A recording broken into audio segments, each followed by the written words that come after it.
ભગવાન મહાદેવજી પાસે દેવતાઓ અને દાનવો બધા પાસે ગયા. દેવ એટલે કોણ? આપણી વાત અહીંથી શરૂ થઈ હતી. દેવમયી બુદ્ધિ એટલે દેવ છે. માં બે છે, બાપ એક છે. કશ્યપ અને દિતિથી દૈત્યો થયા છે, કશ્યપ અને અદિતિથી આદિત્ય કહેતા દેવતાઓ થયા છે. ભાઈઓ બંને છે પણ પરસ્પર ઝઘડે છે. શેના માટે? સ્વર્ગના રાજ્ય માટે.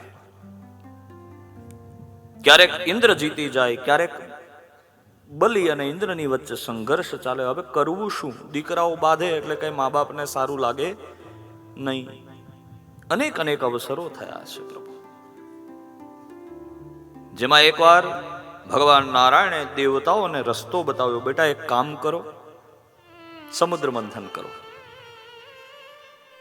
જો આ મહાદેવ મહાદેવ શું કામ થયા એ કથા મારે તમને કહેવી છે.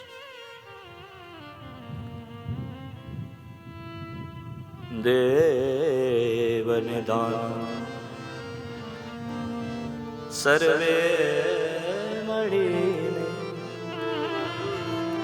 સાગર મથવાને. દેવતાઓ અને દાનવો હારે મળી અને સમુદ્ર મંથન કરે છે. ભગવાન નારાયણ ના કહેવાથી કન્સેપ્ટ બહુ ક્લિયર છે. વાય દે વોન્ટ્સ અમૃત. બધાને અમૃત જોઈએ છે. નાના ભાઈઓએ દેવતાઓએ દૈત્યોને સમજાવ્યું કે હે મોટા ભાઈ, આપણે ભેગા મળીને અમૃત ગોતીએ. જો અમૃત પી જાય તો આપણે અમર થઈ જાય, પછી આપણને કોઈ મારી શકે નહીં. તો આ બધાને સ્કીમ ગમી. હા હારું, આપણે જોડાઈએ, હાલ્યું. પણ દૈત્યોએ કીધું કે તમારો ભરોસો શું કરું? કાલ ઉઠીને તમે દગો દઈને અમૃત લઈ, અરે મોટા ભાઈ તમને મૂકીને અમે પી, જે કઈ આવે એમાં તમે પણ અમર થઈ જાઓ, અમે પણ. આપણે કોઈ નડવાનું નહીં, શાંતિથી જીવવાનું. કેમ? હા, નક્કી થી. એટલે કે આ હેલું છે? સહેલું જરાય નથી, અઘરું છે. કેવી રીતે? સમુદ્રની અંદર બધી ઔષધિઓ પધરાવો, મંદરાચલ પર્વતનો રવાયો કરો, વાસુકી નાગના નેતરા કરો, અને જો સમુદ્ર મંથન થાય તો એમાંથી અમૃત નીકળે. વાલા, દેવ એટલે સારા માણસો, દાનવ એટલે ખરાબ માણસો, સમુદ્ર એટલે આ સંસાર. આ સંસારને મથવા માટે મથન કરવું એટલે મહેનત કરવી. બધા મહેનત કરે છે, જોઈએ છે બધાને સુખ, પણ નીકળતું નથી. સુખ માગવા છતાંય મળતું નથી, અને દુઃખ ન માગવા છતાંય ઉપસ્થિત થઈ જાય છે.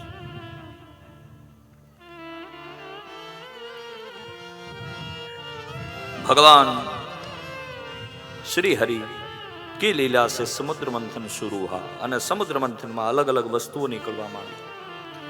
લક્ષ્મી કૌસ્તુભ પારિજાતક સુરા ધન્વંતરી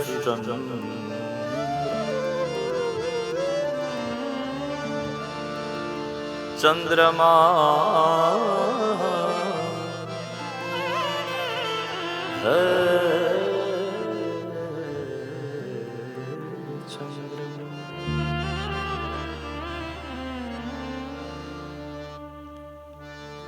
પારિજાત વૃક્ષ નીકળ્યું, ઇન્દ્રને આપ્યું. લક્ષ્મી નીકળ્યા, ભગવાન નારાયણને હાર પહેરાવે છે. કૌસ્તુભ મણિ નીકળ્યો, ભગવાન નારાયણને આપ્યો. પારિજાત નામનું વૃક્ષ ઇન્દ્ર લઈ ગયો.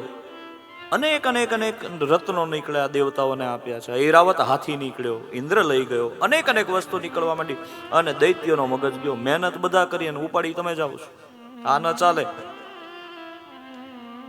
એટલે બે ભાઈઓની વચ્ચે પાછી નક્કી થયું કે હવે જે નીકળે એ તમારું. વળી પાછું મંથન શરૂ થયું, મદિરા નીકળી. બોલો નારાયણ. યહાં કૌન કિસે સમજાય, જીસે દેખીએ લડખડાને. મદિરા પીવે એ દાનવ કહેવાય. હા, સમજી ગયા. એટલે પછી મદિરા પીને બધા વળી પાછા આડે પડખે પડ્યા. 6 કલાક પછી જાગ્યા. બોલો નારાયણ. વળી પાછું શરૂ થયું. ભગવાનની સ્તુતિ વંદના કરવામાં આવી. એમાંથી એક અવતાર ભગવાનનો કચ્છપ નારાયણ તરીકે થયો છે. સમુદ્ર મંથન કરતા વારે ઘડીએ રવાયો પડી જતો હતો. એને સ્થિર કરવા માટે મારો ભગવાન નારાયણ શ્રી હરિ આપણે જેને કહીએ છીએ એ કાચબાનું રૂપ લઈને પ્રગટ થયા. બોલીએ કચ્છપ નારાયણ ભગવાન કી જય.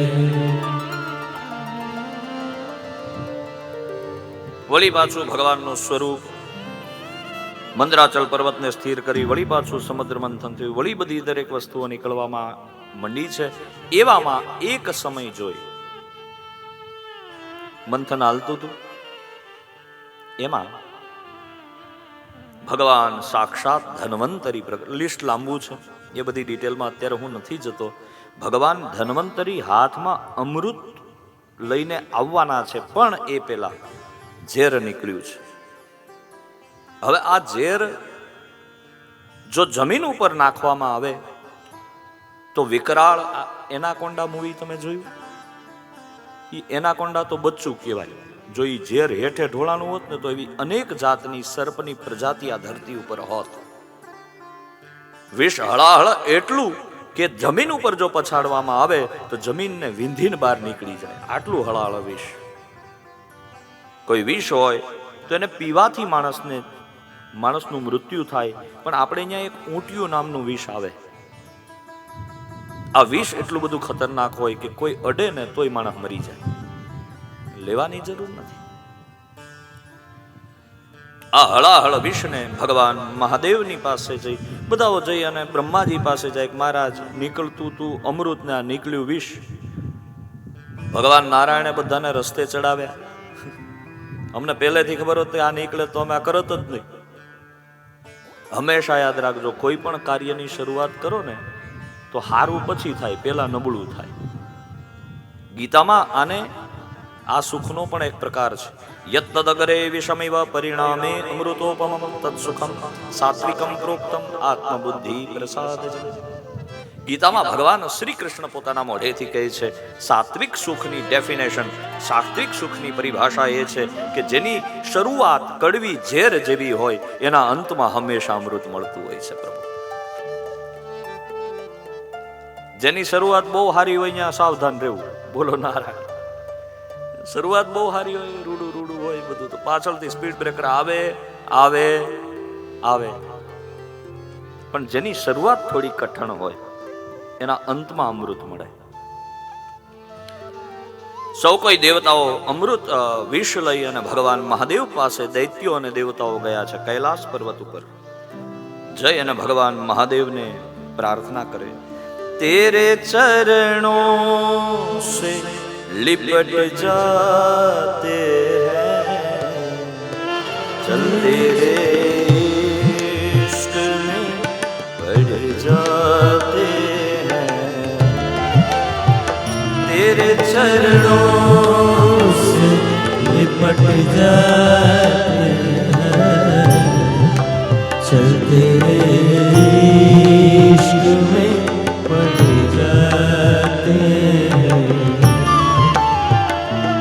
तेरे इश्क में पड़ जाते हैं, चलते रे इश्क में पड़ जाते हैं, तेरे चरणों से लिपट जाते हैं, तेरे चरणों से लिपट जाते हैं, चलते इश्क में पड़ जाते हैं, चलते रे इश्क में पड़ जाते हैं, ताना ना रे धूम ताना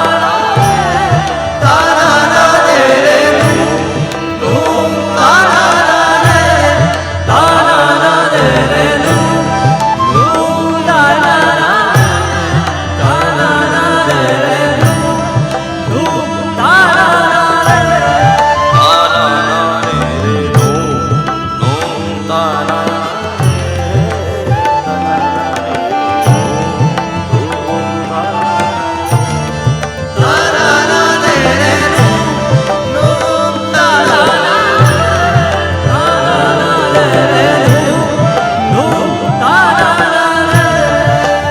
चलते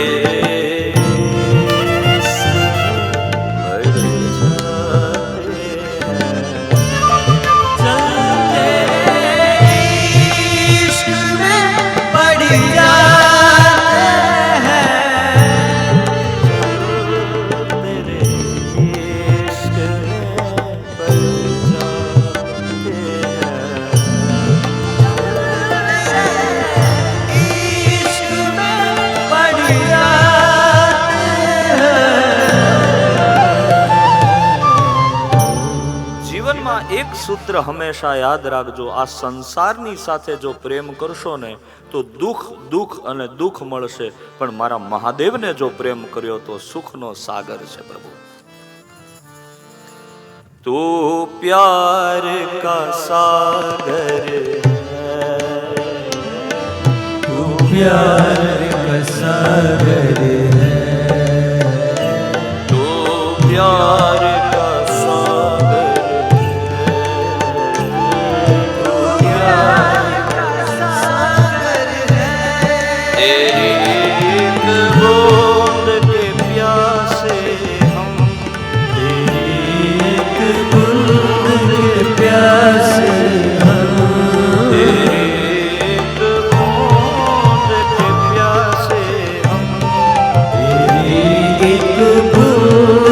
प्यासे तो प्यार का सागर है, तू प्यार का सागर है, तो प्यार का सागर है, तू प्यार का सागर है.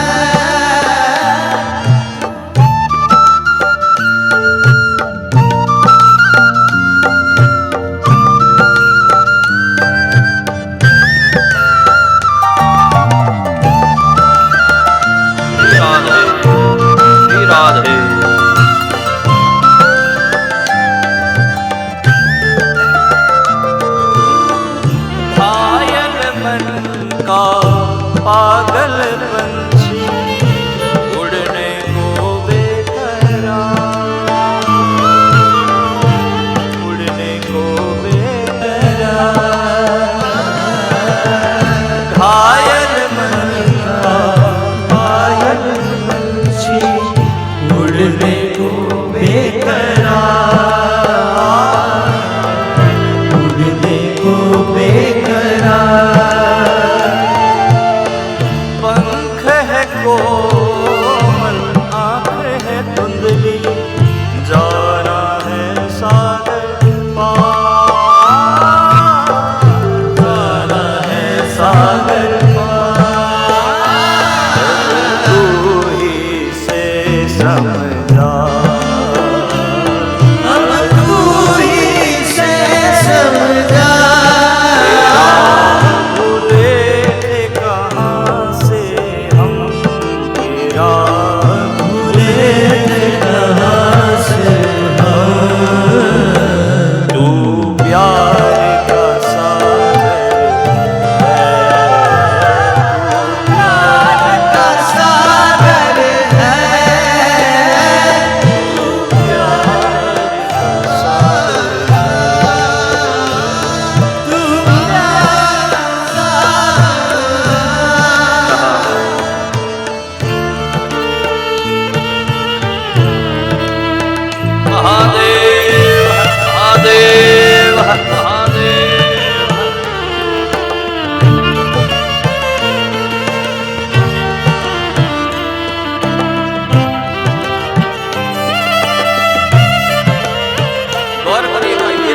प्यारी है, मुझे बड़ी अच्छी लगती है. घायल मन का पागल पंछी उड़ने को बेकरार, उड़ने को बेकरार. पंख है कोमल आँख है धुंधली, जाना है सागर पार, जाना है सागर पार. अब तू ही से समय દરેક જીવ કેવો છે? ઉડવું છે ઘણું, પણ પાંખ કપાઈ ગઈ છે. યાદ રાખજો, જેની પોતાની પાંખ કપાય અને એની પાંખ જેથી મહાદેવ થયો ને પછી એનાથી ઊંચો કોઈ ઉડી ન શકે. યાદ રાખજો, દોડતા ને કોઈ દી ભગવાન નથી મળ્યો, પણ ઠેહ વાગીને જેટલા પડ્યા ને એને મારા ગોવિંદે ઉઠાવ્યો છે. પાંખ તૂટી ગઈ હોય, આંખ કામ ન કરતી હોય, પણ જેથી એને ઉપાડવા હોય ને પછી એમાં કઈ ઘટે. ભગવાનને ગાય અને બોલાવાના છે. આપણે બંસરી રિસોર્ટમાં એ બધા બેઠા છે. મારી ઈચ્છા છે તમે બધા ગાઓ.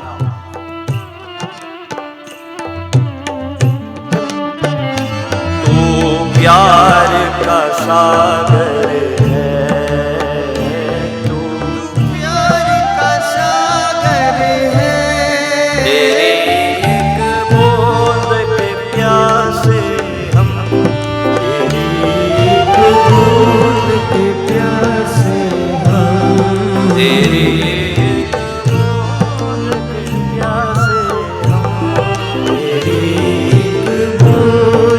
प्यासे तो प्यार का सागर तू प्यार का सागर હે મહાદેવ, હવે વર્ષો બધા જઈને ભગવાન મહાદેવના ચરણોમાં લીપટી ગયા છે. આ વિષ્ણુ કઈક કરો મહાદેવ. ભગવાન કે કઈ વાંધો નહીં, શું છે? તકલીફ શું છે? કે આ પી તો તકલીફ, ઉભે ઉભા ફાટી જાય, ન પીને જમીન ઉપર નાખી તો જીવવું મુશ્કેલ બની જાય. મહારાજ શું કરવું? ત્યારે મહાદેવ કહે છે લાવો. લઈ અને ભગવાન મહાદેવે પોતાના હાથમાં એક કુંભ લીધો છે, પોતાના મોઢા ઉપર લગાડ્યો. ઘટ ઘટ ઘટ ઘટ મારો મહાદેવ પીવા લાગ્યો છે. પણ મારા મહાદેવે વિષ પીધું ના એની આંખ નીલ વર્ણની બની ગઈ છે. એનો કંઠ, એનું જે ગળું છે નીલ વર્ણનું બની ગયું અને ભગવાનનું નામ પડ્યું નીલકંઠ. બોલીએ નીલકંઠ મહાદેવ की जय।